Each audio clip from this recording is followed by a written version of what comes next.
नमस्कार श्रोते हो. दीपक रेगे कथाकथन चॅनलवर तुम्हा सगळ्यांचं मनापासून स्वागत. श्रोते हो, आज तुम्ही ऐकणार आहात राजेंद्र भोसले यांच्या विळखा या कथासंग्रहातली कथा आहुती. माईला 2 मुलं, सदाशिव आणि महेश. थोरला सदाशिव शेती करायचा, तर धाकटा मुंबईला एका ट्रकवर चालक म्हणून काम करत होता. दोघेही विवाहित.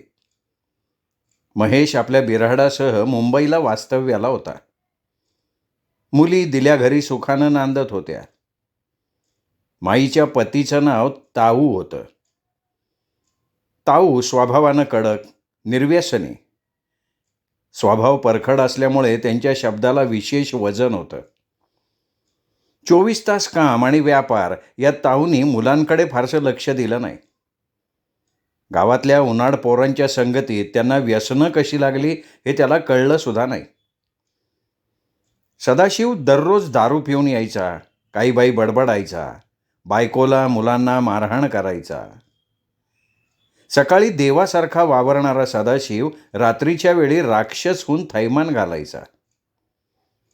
त्याच्या रोजच्या पिण्यामुळे घरातल्या शांततेची वाट लागली होती.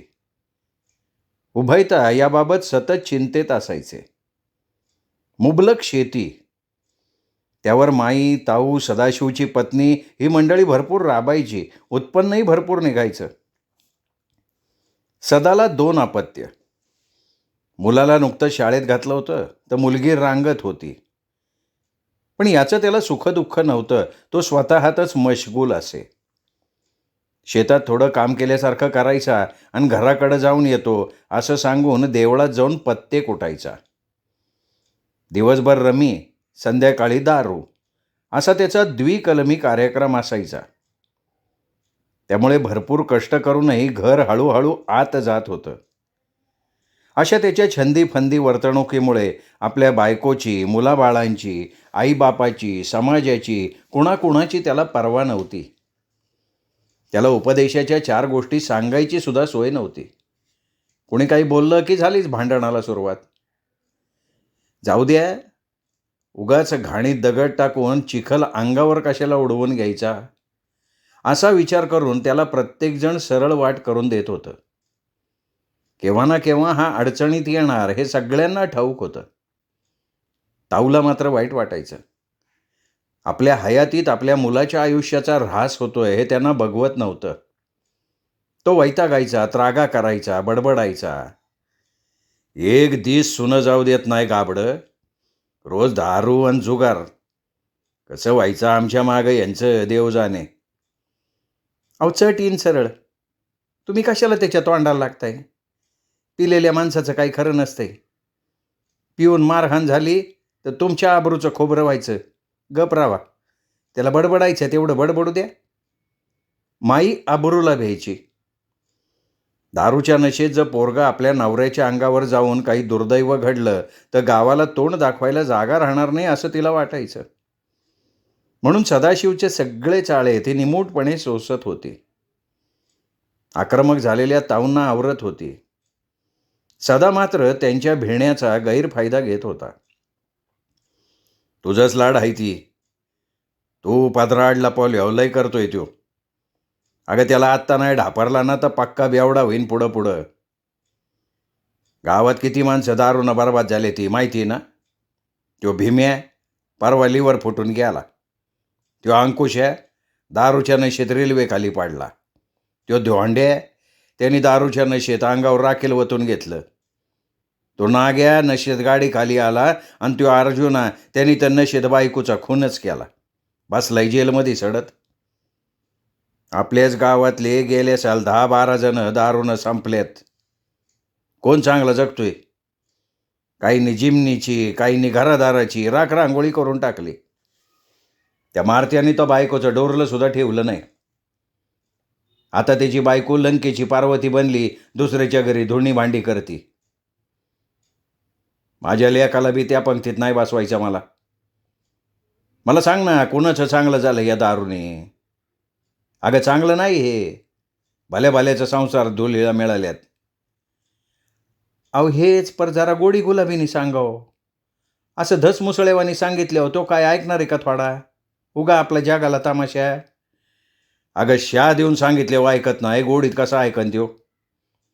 त्याच्यापुढं कीर्तन करायचे तेवढं राहिले. नाही तर एक काम कर, रोज पिऊन आला ना त्याची आरती करत जातो. लय लाडकाली एक तुझा. ताऊ आणि माईचा हा संवाद नेहमीचा. ताऊ आक्रमक व्हायचा, माई समजूत काढायची. महेशचा मात्र दोघांनाही त्रास नव्हता. दुरून डोंगर साजरे याप्रमाणे तर या दोघांना गोड होता. ट्रकवर राहून तोही प्यायला लागला होता. त्याचं व्यसन प्राथमिक स्वरूपात होतं. सदा एवढं ते पराकोटीला गेलेलं नव्हतं. आणि तो मुंबईसारख्या ठिकाणी असल्यानं त्याच्या पिण्याचा बाभरा गावात कधी झाला नाही. बायकोला घेऊन तो कधी कधी उन्हाळ्याची सुट्टी, दिवाळीची सुट्टी किंवा सणासुदीला यायचा गावी. बाप लेकाची दररोजची भांडणं आणि कटकटी यानं माई ही तंग आली होती. व्हायचं तेच झालं. संयुक्त कुटुंबात विभक्तीकरणाची गटिका आली. दोघांनी मिळून त्याला वेगळं ठेवायचं ठरवलं. गावातल्या पाहुण्यांची एक खोली देऊ केली. सदानी तिथे आपलं बिराड थाटलं. शेती एकत्र, खाणं राहणं वेगळं.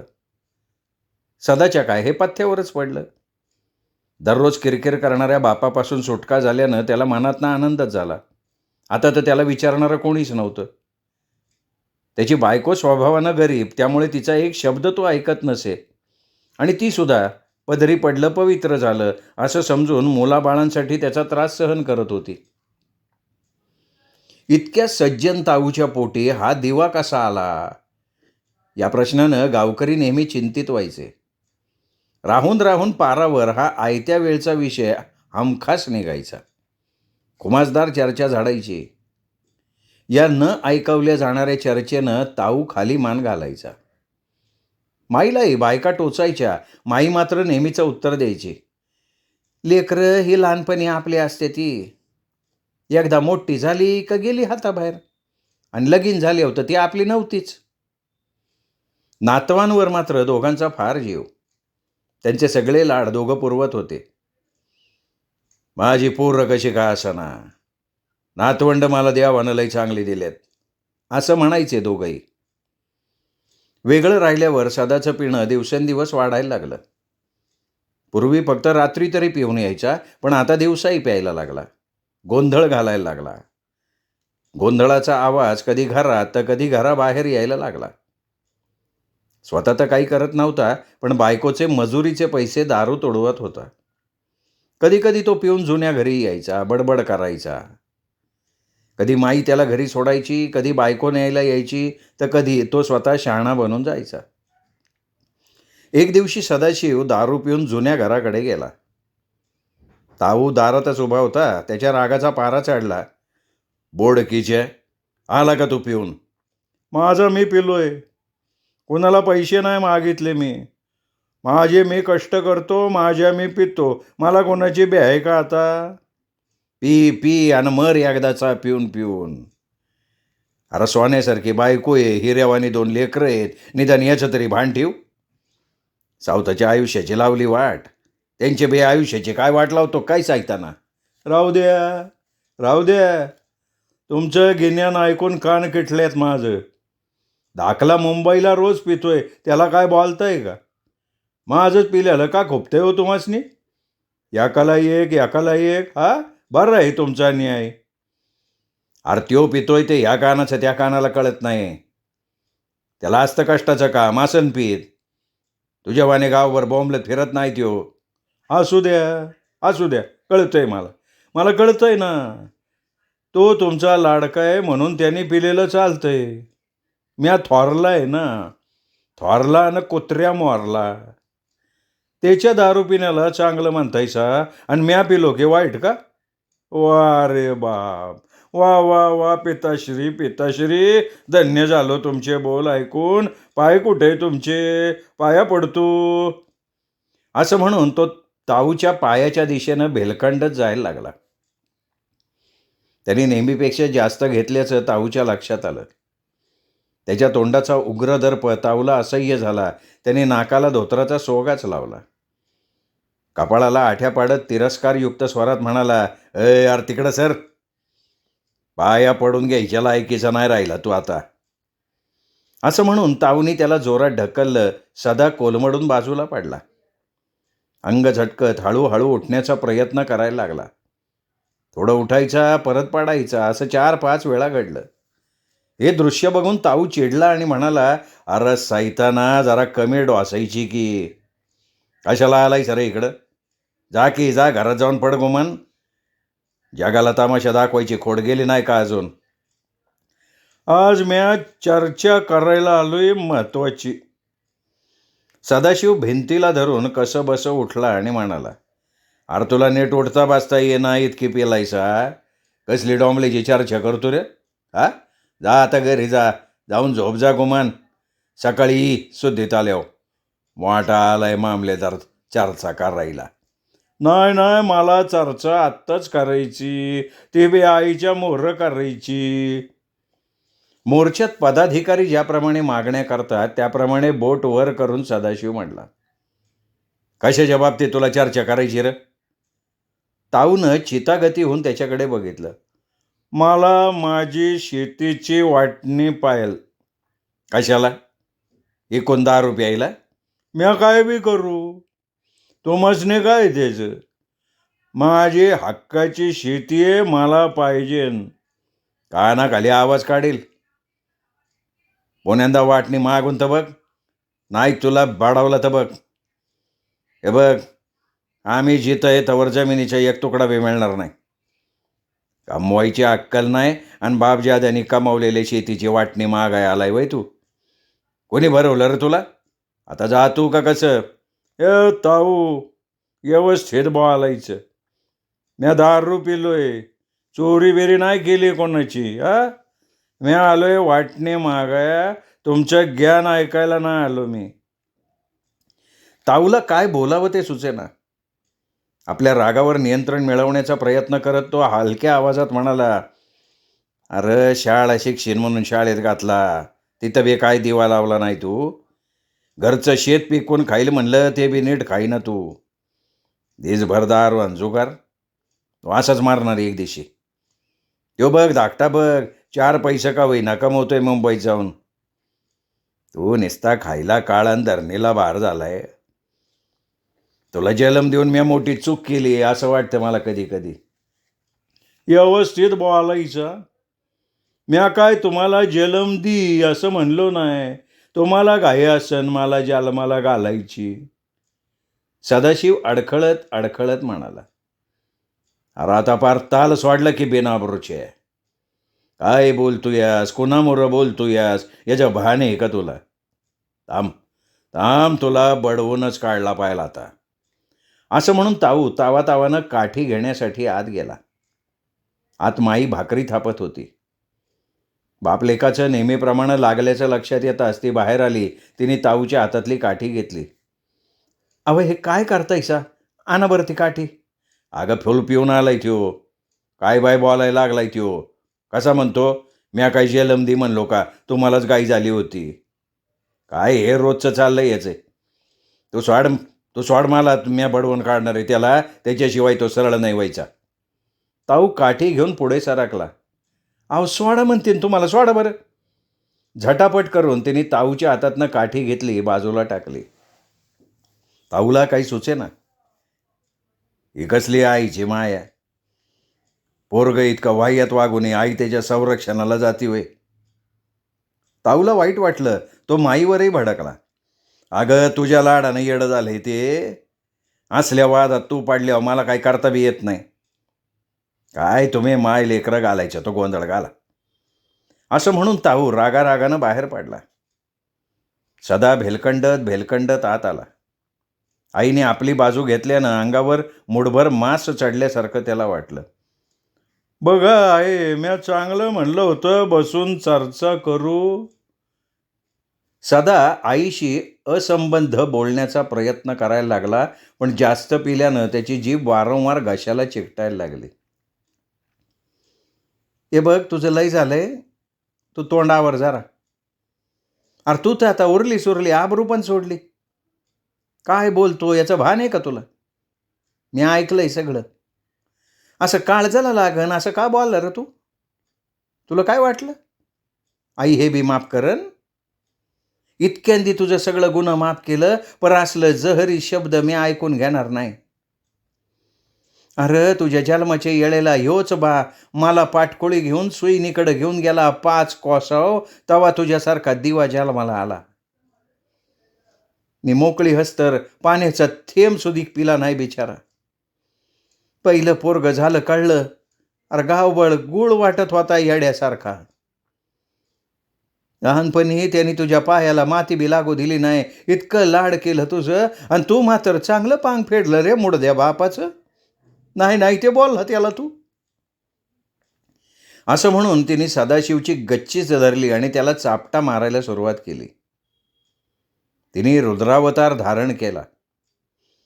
कोपऱ्यात पडलेली काठी तिने उचलली आणि सदाला निर्दयपणे मारायला सुरुवात केली. सदा खाली पडला तरी तिचं बडवणं चालू होतं. कित्येक दिवसांचा राग तिच्या मनगटावाटे बाहेर पडत होता, जसा काही ज्वालामुखीचा उद्रेक व्हावा. सदाला काही कळेना.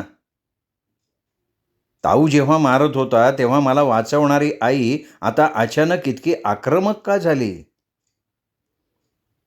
तो निमूटपणे मार खात होता. तिच्या काठीचा मार चुकवण्याचा अयशस्वी प्रयत्न करत होता. माईच्या या अनपेक्षित वर्तणुकीनं तो चक्रावून गेला होता. आईचं आपल्यावर जीवापाड प्रेम आहे या भावनेशी तो पक्का होता, पण आपल्या शतपटीनं तिचं वडिलांवर प्रेम आहे हा त्याला दाखला मिळाला आणि त्याच्या पायाखालची जमीनच सरकली. अरे मुडद्या देवासारखा तुझा बा, हे असलं वांगाळ बोलताना तुझी जीभ का नाही सडली? आमच्या पोटी अशी नासकी पैदास जन्मलीच कशी? न्या त्यासने तुला का मारू दिलं नाही माहितीये तुला? हे पाप मी माझ्या अंगावर घेणार. त्या पुण्यवान माणसाच्या हातनं हे पाप घडायला नको म्हणून मी तुला त्यांच्या हातनं वाचवलाय. साप मुसळानं मारण्यापरीस काठीनं मारणं बरं असते. अगं आई बासकी, किती बोलतीयस? असं म्हणून तो ढसाढसा रडायला लागला. तिच्या पायावर लोळायला गेला. आहे तुझ्या पायाची आण घेऊन सांगतो, उद्यापासनं नाही पिणार. असली थेर रोज ऐकते मुडदे. डुकरानं का शेण खायचं सोडलं कधी? नाही आहे तुझ्या गळ्याची आण घेऊन सांगतो. नग रे बाबा, माझ्या गळ्याची आण घेऊ नको. गेल्या 10-12 वर्षात 100 वेळा अशा आणा भाका घेतल्या ती, पण ढोसायची काही सोडली नाही तू. बाप सांगून सांगून थकला. निस्ता काडीवानी झालाय. असली कसली र पोरं तुम्ही? तो धाकला बितासला, तू बितासलास. यापेक्षा मी वांजुटी राहिली असती तर बरं झालं असतं. कसलं दिस आणलंस र परमेश्वरा? असं म्हणून तिने काठीने स्वतःचं कपाळ बडवून घ्यायला सुरुवात केली. सदाशिवची दारू उतरलीच. तो शांत होऊन बोलायला लागला. आहे खरं सांगतो, माझ्या लेकरा बाळाची आण घेऊन सांगतो. इतक्यांदी ताऊने मला रागवलं, मारलं, पण त्याचं काय नाही वाटलं मला. आज तू मला मारलं, माझी नशाच उतरली. आता मी इथं पुन्हा येणार नाही. तुमच्या शेतात बी पाय नाही ठेवणार मी, आणि दारू तर अजिबात पिणार नाही. असं म्हणून तो बाहेर निघाला. हा असला गोंधळ यांच्यात नेहमीच चालतो म्हणून शेजारी पाजारी गावकरी कुणी मध्ये पडत नव्हतं. थोड्या वेळानं ताऊ बाहेर न आला आणि दोघेही घास कुटका खाऊन पडले. माई आणि ताऊ 2 लेक असून एकाकी झाले होते. येथील त्या संकटातनं आपली सुटका करून घेत होते. आला दिवस पुढे रेटत होते. म्हातारपणी लहानपणच्या पोरांच्या लीला आणि आठवणी काढून एकमेकांना सुखावत होते. काय करणार, काळच असा आलाय असं म्हणून स्वतःचं समाधान करून घेत होते. बरेच महिने सदाशिव आईबापाला भेटायला गेला नाही. त्या प्रसंगाचा त्याच्या मनावर चांगला परिणाम झाला होता. आईवडिलांचे शब्द त्याच्या काळजावर वार करून गेले होते. केवळ दारूमुळे हे घडलं हे पटल्यामुळे त्यांनी दारू सोडून दिली. दोघांनीही एकाच वेळी नाकारल्यानं माई आणि ताऊविषयी मात्र त्याच्या मनात घृणा निर्माण झाली होती. स्वतःच्या शेतातही जायचं त्यांनी पूर्ण बंद करून टाकलं. बायकोला घेऊन दुसऱ्याच्या शेतात मोलमजुरी करायला लागला. सदाशिवमध्ये एकदम असं परिवर्तन झाल्यानं गावातला प्रत्येकजण तोंडात बोट घालत होता. सदाशिव सुधारल्याचं ताऊ आणि माईच्या कानावर आलं. तो नियमित एखाद्या शेतावर कामाला जातो, अगदी वेळेवर घरी येतो, असंही तिने ऐकलं होतं. त्या दोघांनाही सदाशिवबद्दलचे हे शब्द ऐकून बरं वाटलं. बरेच दिवस सदाशिव घरी आला नाही, पण त्यांनी दारू सोडली याच्याबद्दल ते समाधान मानत होते. पण दारू सोडलेला सदाशिव मात्र आईबापाला भेटायला तयार नव्हता. ताऊनी काळजावर दगड ठेवला होता. त्याला भेटण्यासाठी आईचं कधीकधी आतडं तिळतिळ तुटायचं, पण त्याच्या घरी जायचं धाडस मात्र होत नव्हतं. दिवसामागून दिवस गेले. सदा खूपच चांगला सुधारला. दारू सोडली, पण आईबापाबद्दलचा तिरस्कार त्याच्या मनात चांगलं घर करून बसला होता. पाहता पाहता वर्ष गेलं, 1.5 वर्ष गेलं, 2 वर्ष होत आली. इतक्या कालावधीनंतर ताऊ आणि माईला सदाची आठवण सातवायला लागली. एक दिवशी ताऊ आणि माई मनाचा हिय्या करून सदाच्या घरी गेले. सुनबाईनं दोघांचं स्वागत केलं, तांब्या भरून पाणी दिलं. सदा खाली मान घालून बसला होता. माई म्हणाली, "कसा आहे सदा? लैंदी आला नाही." माई सदाला लाडे लाडे म्हणाली, पण तो काहीही न बोलता बाहेर पडला. ताऊ आणि माई शांत राहिले.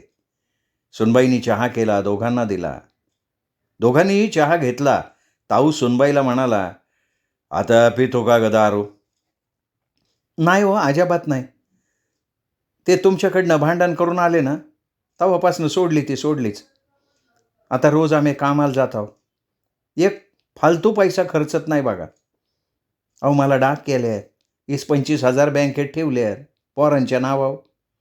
आणि कोणी पियाला बोलवायला आलं तर त्याला शिया देऊन पिटाळून लावतात." सुनबाई हसत हसत म्हणाली, "मग बरं झालं का वाईट झालं?" माई हसत हसत म्हणाली, "बरं झालं की, नाही तर कोणाचं ऐकत होते का? आता कसं सुतासारखं सरळ आले ती. पण तसं कवा बावा वाईट बी वाटतंय, कारण तुमच्या दोघाचं नावच काढू देत नाही तो. नाव काढलं तर चिडत्यात, काय बाय बोलत्यात. आम्हाला तुमच्याकडे यायची बी चोरी झाली." "काय बोलतोय त्यो ते तरी सांग." माईनं काढून घ्यायचा प्रयत्न केला. सुनबाई गप्प राहिली. "अगं सांग की पोरी." "नग नग, उगा माय लेकरात म्या भांडण कशा पाहिला हो." "अगं सांग पोरी, किती जरी केला तरी तो लिओक आहे आमचा. आमच्याबद्दल त्याच्या मनात काय आहे ते तर कळू दे. आम्ही सांगणार नाही त्याला तो सांगितलं म्हणून. अगं तू बी आमची, त्यो बी आमचा. हो ते माझा आईबाप मेलं म्हणतात, त्यांच्या मातीला सुद्धा जाणार नाही म्हणतात ते." सुनबाईंनी पदर डोळ्याला लावला. थोडा वेळ वातावरण गंभीर झालं. वातावरणात वेगळीच शांतता पसरली. बराच वेळ कोणी कोणाशी बोललंच नाही. तिघांचीही चुळबुळ वाढली. प्रत्येकजण दुसऱ्याच्या बोलण्याची वाट पाहायला लागला. शांततेचा भंग करत ताऊ म्हणाला, "हे बघ सोनबाई, आमचा लिओक आमचा राग राग का करना. तो रुळाला लागला हे बेस झालं. त्याच्या चांगल्या पाये आमची माया पाताळ झाली हे कबूल आहे. पण आमच्या मायेची किंमत जर तुमच्या कल्याणात असेल तर मला त्याचा राग मंजूर आहे. माझ्या सुनबाईचं, माझ्या नातवंडांचं कल्याण होतंय यात मला आनंद आहे पोरी. त्याच्या कल्याणापाय आमच्या मायेची आहुती द्यायला आम्ही दोघं बी आय बाप कवा बी तयार आहे." ताऊचे डोळे अश्रूंनी डबडबले. धोत्राच्या टोकाने त्याने अश्रू पुसले आणि लाल झालेल्या ओल्या डोळ्यांनी माईकडे बघत म्हणाले, "वय का नाही ग? बरोबर बोललो का चुकीचं बोललो?" "बरोबर आहे की तुमचं. कसा का राहीना, सुखानं राहावं माझे लेकरू." असं म्हणून तिनेही डोळ्याला पदर लावला. ताऊनी तिला अलगद उठवलं, हळूहळू बाहेर आणलं. सुनबाई त्यांना घालवण्यासाठी दरवाजापर्यंत आली. जाता जाता सुनबाईला ताऊ म्हणाला, "हे बघ सुनबाई, जे झालं ते झालं. काय कमी जास्ती लागलं तर सांगत जा. दुखलं खोपलं कळवत जा. हे बघ आम्ही जे बोललो ते त्याच्या भल्यासाठी होतं. अन्सादाला सांग, म्हणव तुला वाटणीच पाहिजे असेल तर कवा बी मिळन, कवा बी घरी ये. माझं दरवाजं तुमच्यासाठी 24 तास उघडच आहे ती. असं म्हणत त्याने आवंढा गिळला, मान खाली घातली. स्वतःला आणि माईला सावरत तो हळूहळू घराकडे निघाला. श्रोते हो, तुम्ही ऐकत होता तर राजेंद्र भोसले लिखित आहुती ही कथा. कथा तुम्हाला कशी वाटली कमेंट करून जरूर कळवा. कथेचा व्हिडिओ लाईक करा, हाईप करा, आपल्या कथाप्रेमी मित्रपरिवारात, नातेवाईकात शेअर करा आणि मुख्य म्हणजे भेटत राहा दीपक रेगे कथाकथन चॅनलवर अशाच उत्तमोत्तम लेखकांच्या उत्तमोत्तम कथा कादंबरी ऐकण्यासाठी. नमस्कार श्रोते हो.